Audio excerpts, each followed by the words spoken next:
All right, cycle carters. The Blitzen Benz cycle cart.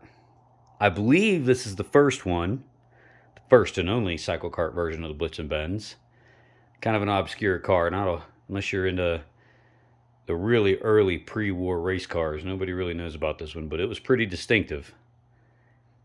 For those that looked at them, 1909 and 1911, 1912, somewhere in there.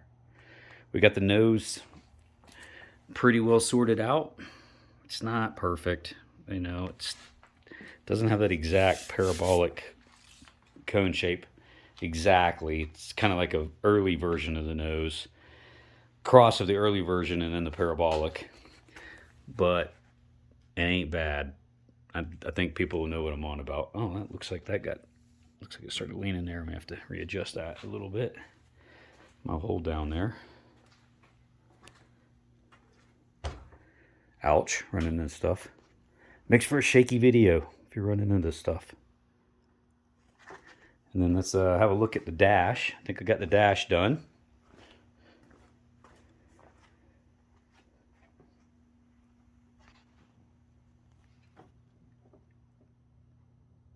So we've got the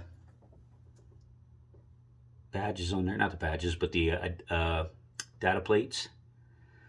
Not perfect data plates, but pretty cool.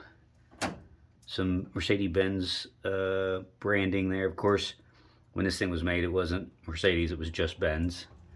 We'll see if anybody catches that in person. Oh, I don't know if you can see my German. Not my German, but the German. It's engine operation. Drucken, Lauf, Ziehen, Aus. Drucken is push, Lauf is run. Ziehen is pull, Aus is off.